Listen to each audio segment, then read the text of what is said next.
ದೀರ್ಘಾವಧಿ ಸಿಎಂ ಆಗುವ ಮೂಲಕ ದಿವಂಗತ ದೇವರಾಜ ಅರಸು ಅವರ ದಾಖಲೆ ಸರಿಗಟ್ಟಿದ ಮುಖ್ಯಮಂತ್ರಿ ಸಿದ್ದರಾಮಯ್ಯನವರಿಗೆ ಈಗ ಪೂರ್ಣಾವಧಿ ಸಿಎಂ ಆಗುವ ಆಸೆ ಹುಟ್ಕೊಂಡಿದೆಯಂತೆ. ಇಂದು ಮೈಸೂರಿನಲ್ಲಿ ಮಾಧ್ಯಮ ಪ್ರತಿನಿಧಿಗಳೊಂದಿಗೆ ಮಾತನಾಡುವ ವೇಳೆ ನನಗೆ ಹೈಕಮಾಂಡ್ ಮೇಲೆ ಪೂರ್ಣ ವಿಶ್ವಾಸ ಇದೆ, ಪೂರ್ಣಾವಧಿ ಸಿಎಂ ಆಗುವ ವಿಶ್ವಾಸವೂ ಇದೆ.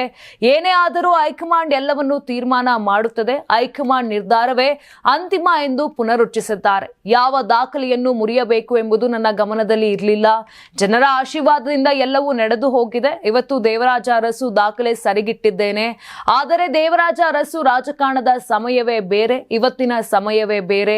ಜನರಿಗಾಗಿ ಇನ್ನಷ್ಟು ಕೆಲಸ ಮಾಡಬೇಕಿದೆ. ನಾನು ಒಂದು ಬಾರಿ ಎಂಎಲ್ಎ ಆದರೆ ಸಾಕು ಅಂದುಕೊಂಡು ರಾಜಕೀಯಕ್ಕೆ ಬಂದವನು. ನಂತರ ಎಂಎಲ್ಎ, ಡಿಸಿಎಂ, ಸಿಎಂ ಎಲ್ಲ ಆದೆ. ದಾಖಲೆಯ ಬಜೆಟ್ ಕೂಡ ಮಂಡಿಸಿದೆ ಎಂದು ಸಿದ್ದರಾಮಯ್ಯ ಹೇಳಿದರು. ಇನ್ನು ನಿನ್ನೆ ಕೆಸಿ ವೇಣುಗೋಪಾಲ್ ಭೇಟಿ ಬಗ್ಗೆಯೂ ಪ್ರತಿಕ್ರಿಯಿಸಿದ್ದಾರೆ. ಅವರು ಮೈಸೂರು ಮಾರ್ಗವಾಗಿ ಬೆಂಗಳೂರಿಗೆ ಹೋಗಿ ಅಲ್ಲಿಂದ ದೆಹಲಿಗೆ ಹೋಗುತ್ತಿದ್ದರು. ಹೀಗಾಗಿ ಅವರನ್ನ ಭೇಟಿಯಾಗಿದ್ದೇನೆ ಅಷ್ಟೇ. ಯಾವ ರಾಜಕಾರಣದ ಬಗ್ಗೆಯೂ ಚರ್ಚೆ ಆಗಿಲ್ಲ. ಸಂಪುಟ ಪುನರಚನೆ ಬಗ್ಗೆಯೂ ಅವರ ಬಳಿ ಚರ್ಚೆ ಮಾಡಿಲ್ಲ. ಸಂಪುಟ ಪುನರಚನೆ ವಿಚಾರದಲ್ಲಿ ಹೈಕಮಾಂಡ್ ದೆಹಲಿಗೆ ಕರೆದಾಗ ಹೋಗುತ್ತೇನೆ ಎಂದಿದ್ದಾರೆ. ಬಳ್ಳಾರಿ ಗಲಾಟೆ ವಿಚಾರದಲ್ಲಿ ಜೆಡಿಎಸ್ ಮತ್ತು ಬಿಜೆಪಿ ರಾಜಕಾರಣ ಮಾಡುತ್ತಿದೆ. ಅದರ ಬಗ್ಗೆ ಈಗ ತನಿಖೆ ನಡೆಯುತ್ತಿದೆ.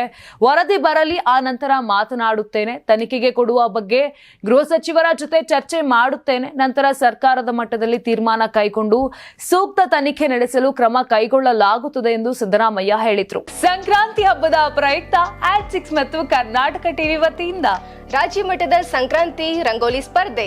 ಕಾರ್ಯಕ್ರಮದ presenting sponsor Saptagiri NPS university. Associate sponsor Jeeni slim. Jeeni ಮನೆಯಲ್ಲಿದ್ರೆ ನೀವು ಸ್ಲಿಮ್ ಆಗೋದು guarantee. Co sponsor Nandana palace, legendary Andhra restaurant chain.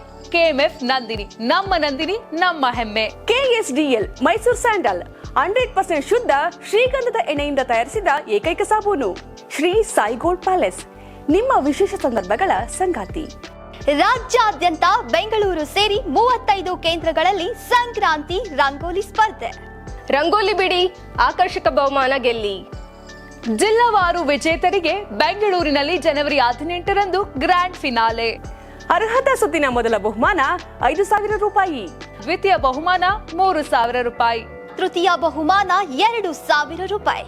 ಫಿನಾಲೆಯ ಮೊದಲ ಬಹುಮಾನ 30,000 ರೂಪಾಯಿ. ದ್ವಿತೀಯ ಬಹುಮಾನ 20,000 ರೂಪಾಯಿ. ತೃತೀಯ ಬಹುಮಾನ 10,000 ರೂಪಾಯಿ.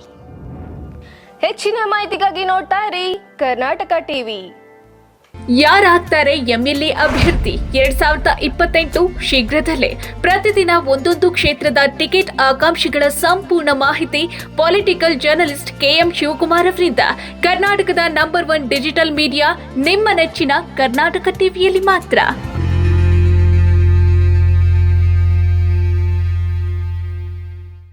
ನೀವು ಸಣ್ಣ ಆಗ್ಬೇಕಲ್ವಾ? ಅದು ಒಂದು ಉತ್ತಮ ಆಹಾರದಿಂದ ಸಣ್ಣ ಆಗ್ಬೇಕಲ್ವಾ? ಪ್ರತಿದಿನ ನಮ್ಮ ಜೀನಿ ಸ್ಲಿಮ್ ನ ಯೂಸ್ ಮಾಡಿ ಯಾವುದೇ ಸೈಡ್ ಎಫೆಕ್ಟ್ ಇಲ್ದಂಗೆ ನೀವು ಸಣ್ಣ ಆಗ್ತೀರಾ.